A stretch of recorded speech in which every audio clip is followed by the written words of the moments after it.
Thank you, Nora, and thank you, everyone, for coming. Nora said that I'll give a quick run through of the book, but I'm aware that I'm talking to an audience perhaps of some Parisians and some other French people and quite a few Irish people. So it may be that if I keep catching the eyes of the Irish people, I'll start talking very quickly. So perhaps French people can wave at me to slow down if my if I'm running through the material too fast. I should say it's an immense pleasure to be here and to talk with you all this evening. It's a very strange time to talk about this subject, and I'll maybe touch on some of the reasons why that is. Of course, we're just at the anniversary of the momentous Good Friday Agreement, and we'll talk more at the event tomorrow about that. And at that, we'll be myself with with a group. We will go into the details of that perhaps at the end to make sure everyone knows what that event tomorrow is. But we'll be talking about culture and politics and the anniversary of the Good Friday Agreement. I'm just going to go to the beginning of this presentation because I realize I'm not there. So what I'm here to talk with you about is this book, which is a book, as it says, about contemporary art in post-Troubles Northern Ireland. And the problem right away is that all of these words are potentially very confusing. They're potentially even contentious. To talk about contemporary art, first of all, means to talk about a specific mode or type or period of art, and really that's what I'm doing. I'm focused largely on those things which we can almost recognizably say circulate within the field of contemporary art. I don't really talk about those things that extend beyond that into other forms of, say, for instance, the murals that famously appear on the in different areas of housing across the north of Ireland. I don't talk about the wider visual culture of the conflict in Northern Ireland and afterwards. I don't talk really about things like cinema or really documentary photography. Really, the book focuses in quite a stubborn way, perhaps, on the things which we would understand to, circulate and be distributed within the field of contemporary art. So that's one thing about the title that's worth mentioning. Another thing is to say is the other important phrases there: post-Troubles Northern Ireland. So it's already been pointed out to me quite correctly that to say post-Troubles in the title of this is to use the term Troubles, which for some people is borders on being a way of belittling the conflict, and historically was a term almost used to dismiss the conflict as an irritation. That's what some people have said, and I understand the position there, and that perhaps conflict is a term that might be more meaningful, but for others the term conflict also suggests something else. So these choices of language are always difficult. And then to say post-Troubles, or even to say post-conflict, is to say that somehow we've reached some point of aftermath, which may or may not be the case. Even with the Good Friday Agreement in 1998, there was an accord. It was important. It was an agreement reached and approved by referenda in the north of Ireland and in the Irish Republic. But of course, political disagreement, violence, sectarian division, all of these things, nonetheless, to different degrees and at different moments persist. So post is a problem as much as Troubles might be a problem. And then, of course, historically, Northern Ireland is a problem, right? So the term Northern Ireland is a term which for some doesn't even merit recognition. You know, the Belfast nationalist newspaper, the Irish News, for many, many years, I'm not sure, I don't think it's still the case, would never have even said Northern Ireland and would only have referred to the 6 counties. And Northern Ireland is something which the Irish Republic wouldn't have acknowledged within its official, its official approach to that part of Ireland. In its sort of formal relationships with the United Kingdom. So these things are very difficult and very contentious. For some, Northern Ireland is a coherent country, as some people would describe it. For others, Northern Ireland is an artificial statelet, you know. So, and the north of Ireland is a preferred term. So each of these things are difficult. And so to go into pedantic detail about these things before we've even opened the first page of the book suggests perhaps something of the bind that we tend to be in Northern Ireland, that there's or the north of Ireland, that it's very difficult to make any headway without having to keep almost kind of crossing out the thing that you've already written down. So these are things which continue to plague everybody and bedevil any kind of conversation and any possibility of progress. So the book itself has a lot of that coiled up inside it, a lot of those worries, a lot of that anxiety, a lot of that frustration. And perhaps those are characteristics to some extent and in different ways of some of the art that I talk about. But I mentioned that this is a strange moment to talk about these things. It's an anniversary moment, but it's also a moment of renewed and deepened and very surprising crisis. Something which everybody here is aware of is the shock of Brexit. And the people of the 6 counties of Ireland, or of Northern Ireland or the north of Ireland, didn't in a majority vote for Britain to leave the European Union. Like Scotland, the population of that part of Europe voted to stay. And yet the majority party, the largest party in Northern Ireland, pursues rather ardently a leave position, a pro-Brexit position. So this has created new crises for the peace agreement, which in many ways is tied quite intricately into notions, visions, aspirations relating to the European Union and to borderless relationships between different areas.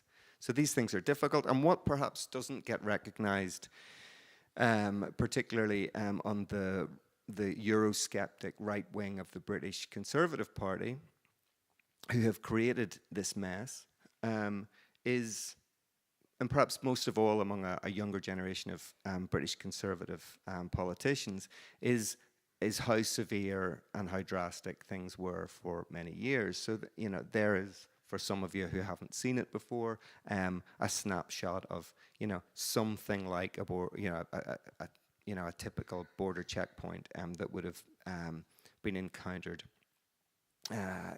by travellers moving south to north or north to south for many years.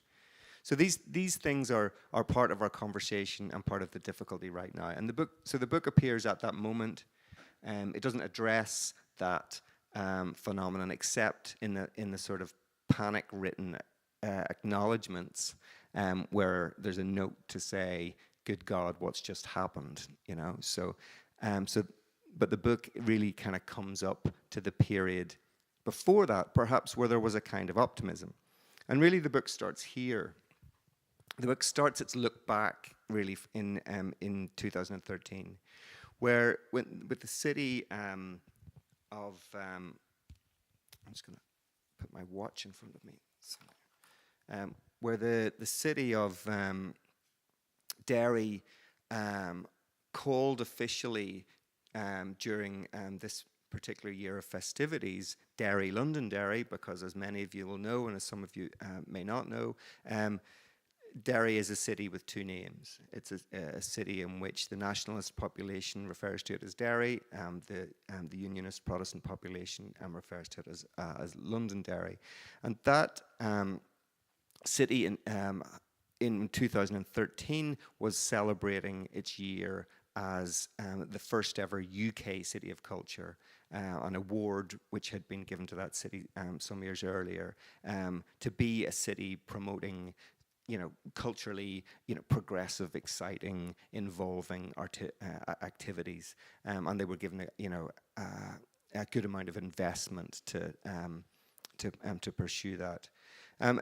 That year then allowed for an awful lot of coming together and showcasing of different forms of art and culture. Among the things that I recall and mention in the book about that period in the newspaper coverage is a moment where one Derry arts worker interviewed by Charlotte Higgins in The Guardian is asked what his highlight of the year was, and he says to the interviewer that it was young people. It was seeing young people in the public parks, and seeing people almost taking over the public parks as a place to enjoy. Because in his youth, this kind of behaviour in Derry would have been more or less impossible, to be openly and in large numbers gathering in public parks. And so that openness, celebratory, leisurely openness, was something which for many people in Derry was new and felt exciting. That year also was a year in which the Turner Prize, the prize for up until quite recently, what was understood at that time to be the best British artist under 50, and they've changed that rule since. But that was also staged in Derry that year. And one interesting thing about that for me, as someone who was involved with that project that year, was that the artists that were chosen were an artist from France who had lived in London for a long time, an artist from a Ghanaian background, an artist from Berlin who had born in London, who had been brought up in India and Germany, and an English artist based in Scotland. There was a lovely, rich complexity to who these people were as so-called British artists. And so that, again, was something which suggested a freshness about what everyone was thinking about the city of Derry, or Derry, Londonderry at that time. There were also projects which sought to take on the history of Derry in different ways. Rita Duffy's the shirt factory project, which perhaps Rita you'll talk about tomorrow, sought to take aspects of the city's history and give an enlivening, satirical sense of the role of, the relationship between the role of women as workers within that city, and the wider political conflict and its legacies. I think of that project in relation to how, my dad's family in Derry was a family in which the women were all workers, and there weren't really jobs for men. So other projects at that time sought in different ways to try and sometimes take fresh looks at the history of the conflict. There was a film, for instance, by an artist from Dublin called Jessie Jones, who took a film called The Steel Shutter from the early 1970s, which sought to bring together artists, sought to bring together people from different parts of Northern Ireland, from different communities, and have them all talk about their experience of violence and sectarianism and so on. This film, documentary from the 70s, Jessie Jones took the script of this and had actors in Korea reenact this. I'll just give you a brief glimpse of this.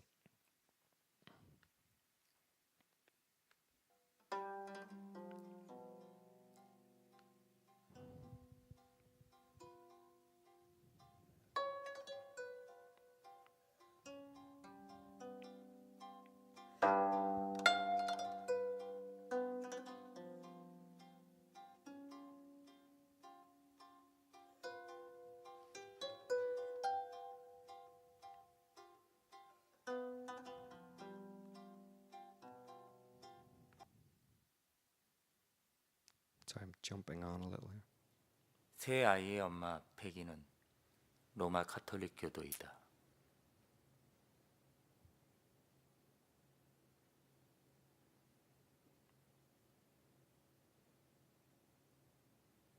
조지는 조선소에서 일한다.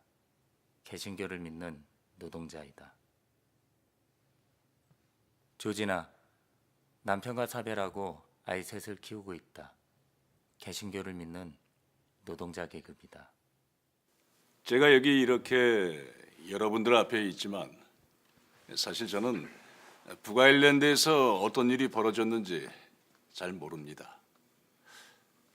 기껏해야 신문 기사를 읽은 정도죠. 잘 모른다고 하면서 왜 여기 와 있나?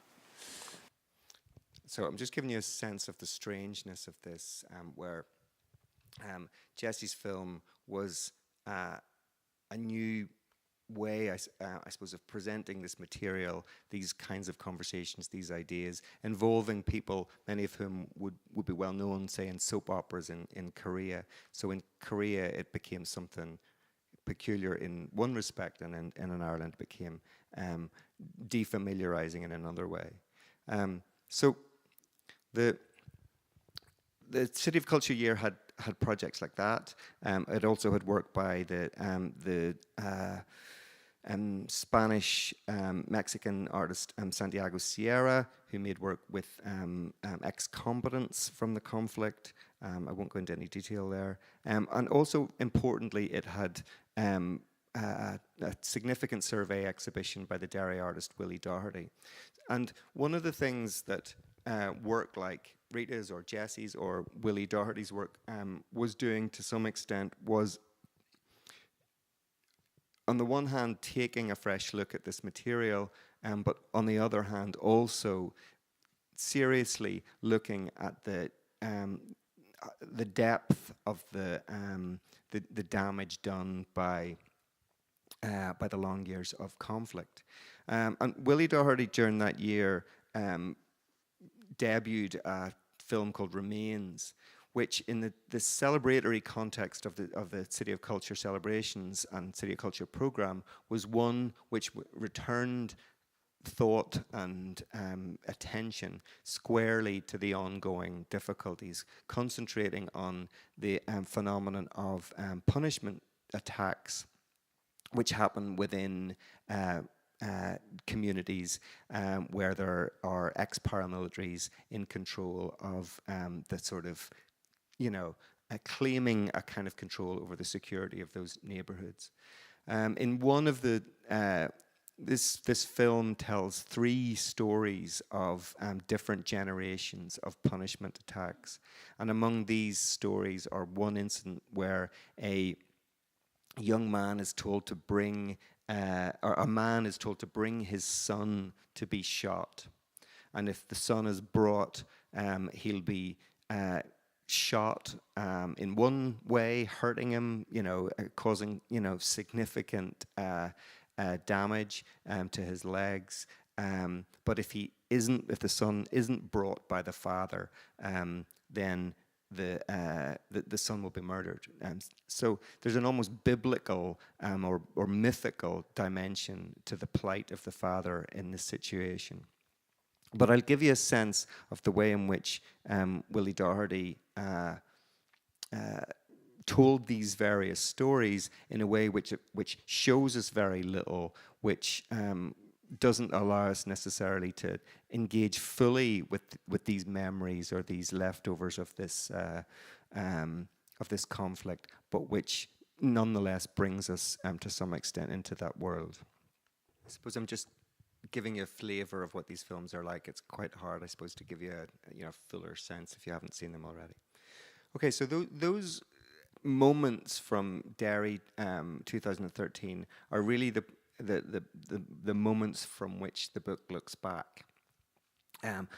Looking back is of course incredibly difficult in this context in terms of what we remember, what we choose to highlight, how far we look back, from what perspective you're looking back. And The literary critic Edna Longley says there's a tendency in Northern Ireland, whenever we talk about remembering, for the word at to come after remembering. That remembering is done almost antagonistically. We're remembering at someone.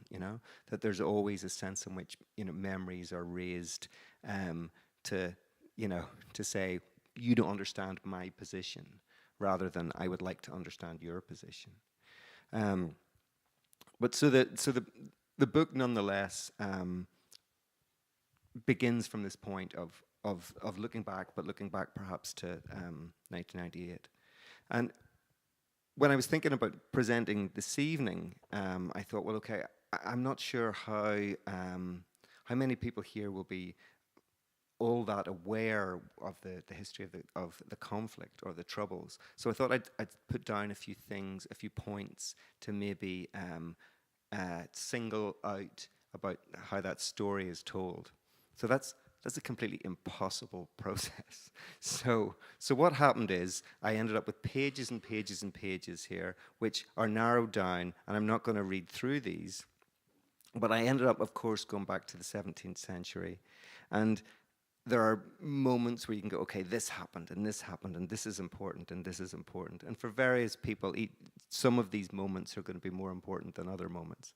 But to put these things up, only up to 1922, is to give a little bit of a sense, perhaps, of the things that people draw from and use as a point of departure for much current thinking. And that there is a genuinely long and complex condition to all of the current problems. So whenever unionists, for instance, judge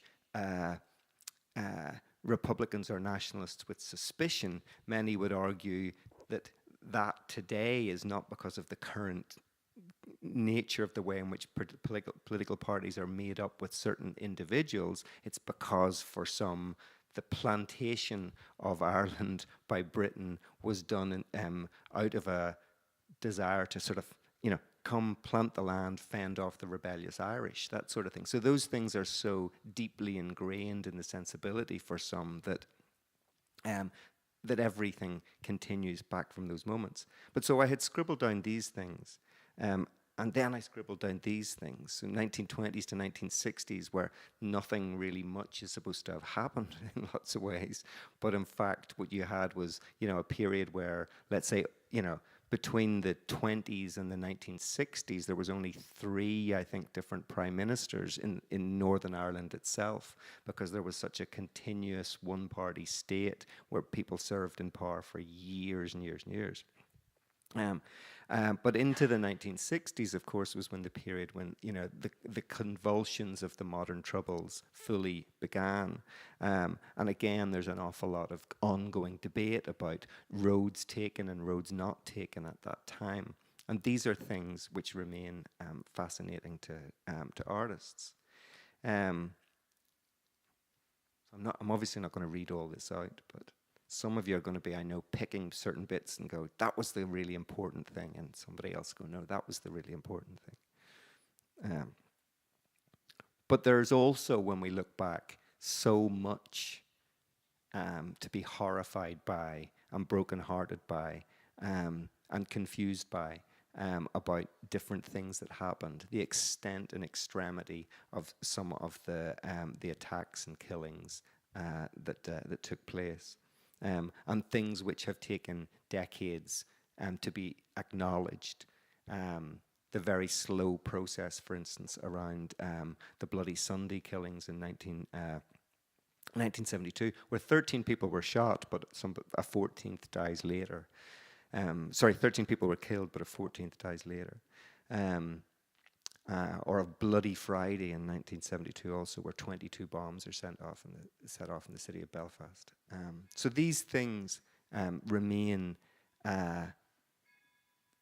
ongoing live issues in the legacy.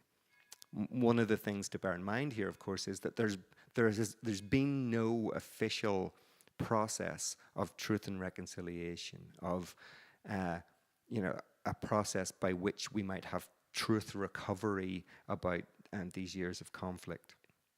And some people argue for such kinds of processes to be enabled, and some people use the rhetoric that they would like these sorts of processes to begin, but they don't necessarily really want them to begin.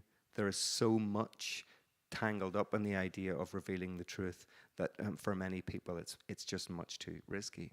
So the silences, as much as the suffering, are ongoing issues. But when we get up to the 1990s, we get to a point where there is the beginnings of the peace process that led to the Good Friday Agreement. And I won't go further into this. One thing to note, just in passing, the thing here, for those of you who don't know, the image we see here that says agreement on it was the document itself, which was circulated to homes to be voted on. You know, this is the document. And I was at a conference in Manchester last weekend, and a young scholar in his paper talked about this cover a little bit. And in my blindness and narrow-mindedness, one thing that had never occurred to me before is that it's essentially a heterosexual family with 2 children, you know, and that this document and its vision of the future was entirely predicated on the reproductive heterosexual family as the core unit within the society.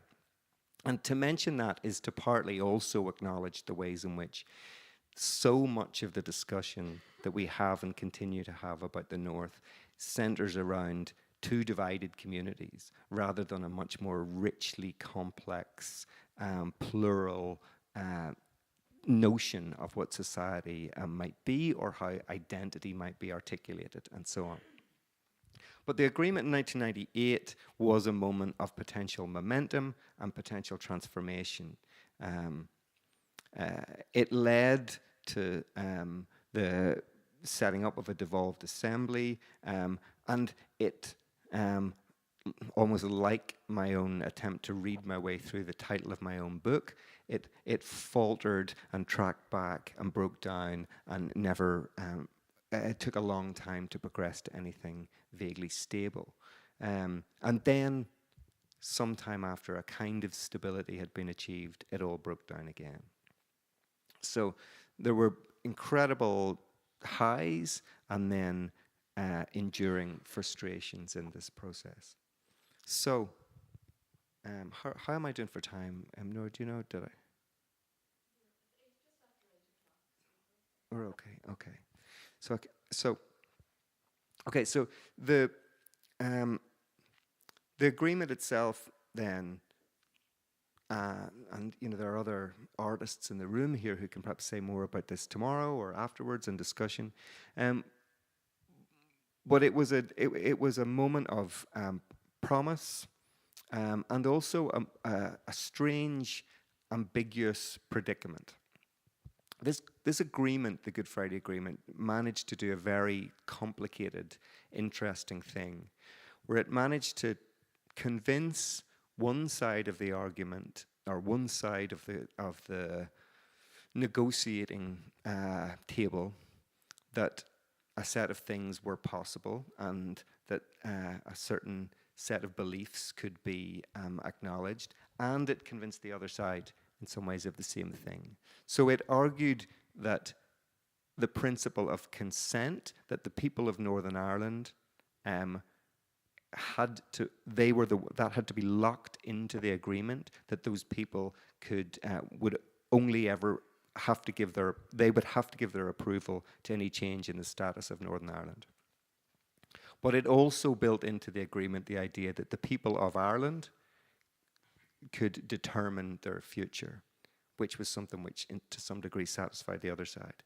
And it built into the agreement then the idea that you can be absolutely British and believe yourself to be, you know, fully legitimately part of Britain and the United Kingdom, or you can be legitimately fully Irish, and that's also coiled up within it. So it seemed to do a strange, complicated thing of, you know, making people believe different things were in the document at the same time. And in creating a kind of response to this, various artists in different ways to different extents with different degrees of direct, you know, reference to the agreement's ambiguities and its paradoxes. Different artists created artworks that had ambiguous or paradoxical dimensions to them, which are interesting. So the phrase constructive ambiguity, by the way, is a phrase which is, I think it's originally a phrase used by Henry Kissinger about negotiation, but it was used sometimes about the Good Friday Agreement itself, as that it operated on the basis of constructive ambiguity. You know, it could make people believe different things at the same time. Like that, do you remember that thing that circulated on Facebook where the woman's dress was 2 colors? Does anyone ever remember this? No, yeah.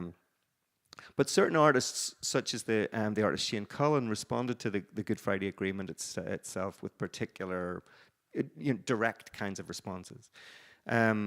Shane Cullen's work, The Agreement, made a few years later in 2002, was a kind of monumental recreation of the agreement, where text was kind of laser engraved onto these large polyurethane panels and presented as if it was a huge public monument.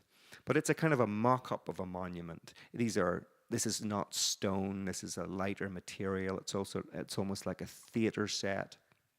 And yet this structure had the appearance of something solid, heavy, permanent, durable. So the work plays this trick of being light, mobile, and impermanent, and at the same time appearing to be the opposite. And it does that while also monumentalizing a text which is, on the one hand, about a certain kind of fixity, something which represents the basis of a vote, north and south, an agreement, and also something which may have this other, more slippery dimension to it, where there are enough vague propositions within it to suggest that it's not an entirely resolved accord. There's Shane Cullen with the late Mo Mowlam, the former British Labour Party Secretary of State, who was instrumental in progressing that process. But around that time, there were other artworks, and people like Mark and Susan here might remember these things happening at the time, where there were artworks which didn't refer directly to that context, but nonetheless did strange, ambiguous things, also with the notion of, perhaps with public space, or constructing situations in which people might be together.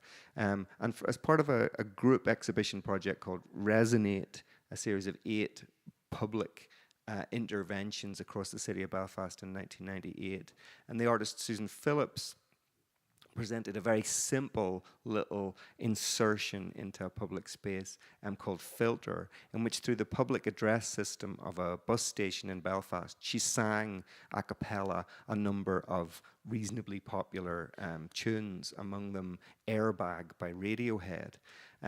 Airbag is a song which was written after the singer of Radiohead, Tom York, had been in a car crash, and he marveled and in a way was horrified by the fact that his life had been saved by this material in the car, this airbag, and thinking about the precariousness of his existence, and feeling, coming out of that experience, of having a renewed sense of life. And in the song, the lyric, "I am born again," recurs. Now, for Susan Phillips to sing the words, "I am born again," through the public tannoy of a bus station in Belfast suggests this is something like a hymn, that this is some kind of religious devotion taking place within this environment. But it's also about the precariousness of life. It's also about the vulnerability of the singing voice itself and the solitude of that. There's a number of things about this which are delicate, which are vulnerable, and yet at the same time here is a lone voice singing strangely in this environment, potentially connecting with people who know these songs not as something that sounds like a hymn, but they know it as a Radiohead song, and other people who might see other people who know it as a Radiohead song. And this is a strange new kind of way of connecting with people in a public space. And all that's important, and it suggests a little moment of, you know, lightness or strangeness within an ordinary place. But the other thing to mention perhaps is, of course, the ordinary places for many years in Belfast, for those who've lived there, are not ordinary like they might be ordinary elsewhere.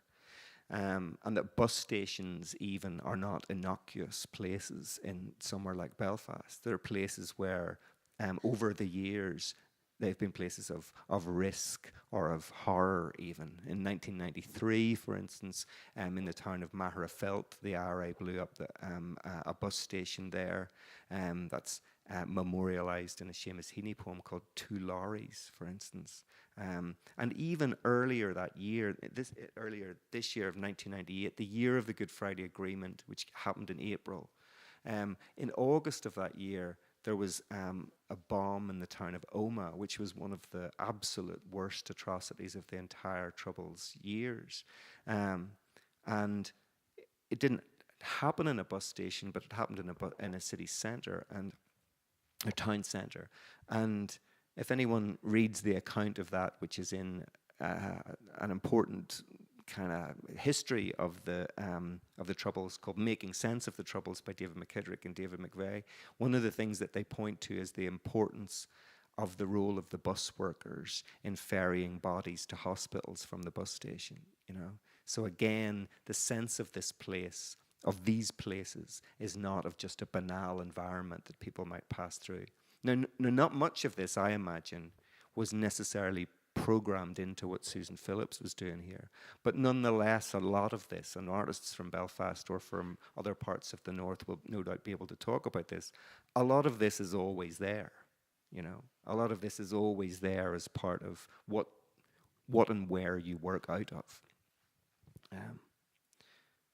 That's a passing reference to Susan Phillips' most recent work in Vienna, prominently covered in the New York Times recently. I'm getting a little conscious of time, so what I'm going to do is very quickly just race through a bunch of images pointing to some other things that I refer to in the book, and maybe if anything jumps out that looks, you know, particularly worth discussing, we can come back to it in a moment or two. There was one other little clip which I wanted to show, which maybe we can do at the end. So among the other things I talk about in the book are some works which try to take existing recognizable aspects of the Troubles and put a different spin on them. Some of these come early in the years of the Troubles, or early in the years of the post-Troubles period, such as the artist Phil Collins, who's also well known internationally, who lived and worked in Belfast for some years in the 1990s, made a work called The Marches, taking a kind of a bizarre, you know, strange look at the annual 12th of July Loyalist marches in Belfast. I'm going to skim through some of this. The photographer John Duncan has also made works concentrating on that subject matter, those 12th of July bonfires and marches, thinking partly about ways in which those extraordinary structures, these massive bonfires that are also works of bizarre vernacular architecture, how these sorts of things sit in relation to the changing landscape of the post-conflict city. Artists such as Ursula Burke and Daniel Dewsbury, in a project they made together in 2005, looked at parts of the city that people don't necessarily associate with the history of the Troubles. So they looked at the relatively affluent area of the Lisburn Road in Belfast, where for them life continued to some degree as normal during those years and was relatively unaffected by the conflict. And for Ursula Burke and Daniel Dewsbury, looking back on this merited study. So not just the things where conflict was absolutely visibly manifested and devastating, but also what were the places like where people turned their heads away or kept their heads down? Those things also merit our thought and scrutiny. I'm skipping on a bit. Okay. I'll skip on a little bit more, actually. One of the things that I talk about in the book is a moment in 2005 where Northern Ireland staged a group exhibition at the Venice Biennale. There was a number of reasons for this, not necessarily worth going into right now, but one of the hopes for this exhibition was that an alternative image of Northern Irish art might be presented to the world. And in this exhibition, there were a number of different interventions into the city of Venice life, where artists did things like the work like Aisling O'Byrne here, where she took sort of folk stories from Belfast and had them printed onto bird feed bags and coffee cups and various other things, and had these insinuated into the life of Venice, or Patrick Bloomer and Nicholas Keogh creating a ridiculous boat made out of a Belfast kind of industrial bin that sailed the canals of Venice. This was almost literally a case of Belfast culturally sending its junk to the Venice Biennale. This absolutely madcap, eccentric venture created by two very unusual characters. And there were these sorts of things were partly about what happens when we bring things from one place to another. And in that group of artists showing at that time, there was also someone like a painter like Darren Murray, who was also interested in the way in which one kind of image from one place, one style of painting, and one situation of painting merged. So that so those sorts of things were coming together in that way too. I'll skip on a little because I want to then say that as well as that, reflecting on the ways in which those artists chose to present art from Northern Ireland from the post-Troubles period to the world at that time, various other artists have also tried, some of them from outside Northern Ireland, have tried to look at that place, look at that history, look into it in rather different ways than might have been looked at before. So I mentioned earlier the way in which sometimes we might look back at the period of the beginning of the Troubles or before the Troubles and reflect on why things occurred in the way they did, who was right and who was wrong. And one artist, Duncan Campbell, who won the Turner Prize in 2014, was interested in the role played by a particular figure, Bernadette Devlin, as a leader, a very dynamic leader of the civil rights movement in the 1960s and early 1970s, who was one of the single most important public figures during that incredibly difficult time, but who eventually, for all kinds of reasons, disappeared from public life and was replaced, by the standard, male figures of Northern Irish politics once again. And Duncan Campbell's film takes an idiosyncratic look at this history, almost trying to cast himself into her head in a way which is, a little strange and a little, peculiar. But this is one of a number of different types of works in which history is looked at from rather skewed perspectives. There was a work from the early part of the 2000s as well from an artist not nearly as well known as Duncan Campbell, called Miriam de Burka, who made a film called Dogs Have No Religion, which was shown in a number of international group exhibitions. And in this, again, she spends time with a taxi driver in Belfast who's driving around the city, giving tours of the post-conflict city. And what becomes apparent in this film is the strangeness of some of the stories. So that a story is told about people spending time at the Greyhound racing track, where the standard divisions of the sectarian society didn't apply. And the taxi driver tells her, dogs have no religion. And these kinds of things form part of a strange alternative history of what life was like over those years. I'm going to just end perhaps with this as another instance of a kind of art practice which is important in the history of those years since 1998. And it's the work, again, perhaps of people who want to tell the story of what happened differently, or try to explore different understandings of who everybody is and what kind of a society this is, or what kind of a society it could be. And among the people who are worth our attention in this regard are the group Factotum, Richard West and Stephen Hackett being the prime figures of a project where a small newspaper essentially was regularly published, exploring a series of different ways to, look at that society, to satirize that society, or to reimagine it. I remember a series of articles, for instance, by David Brett in this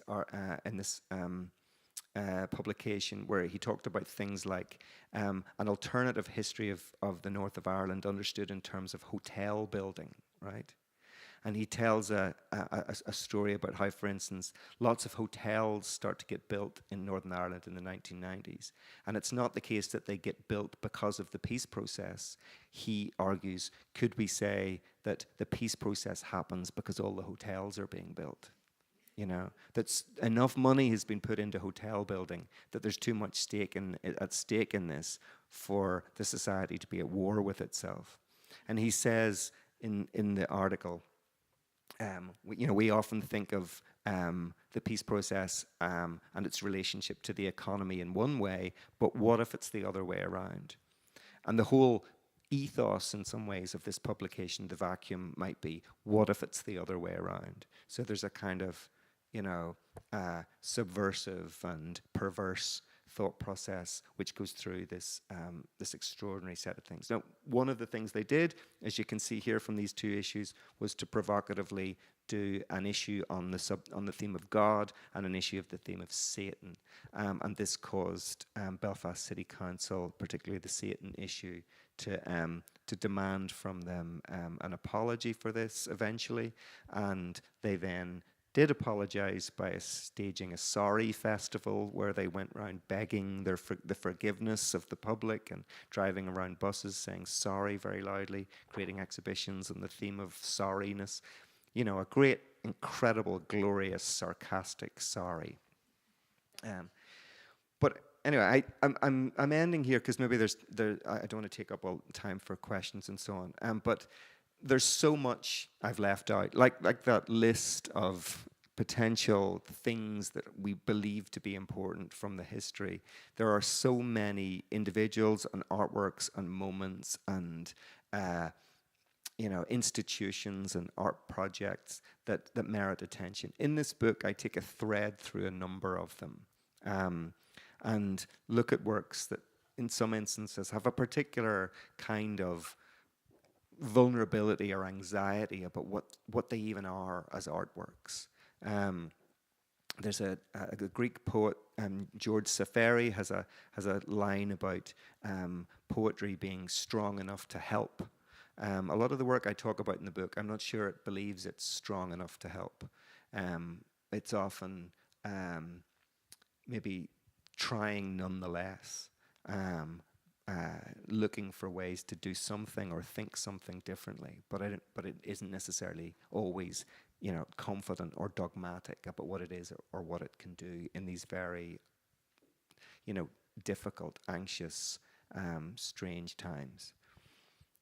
Maybe I'll leave that there, and there are lots of other things we could talk about. And perhaps, if you want, I can show a little clip of the Duncan Campbell film, but we may not need to take up your time that much. Okay, thank you very much.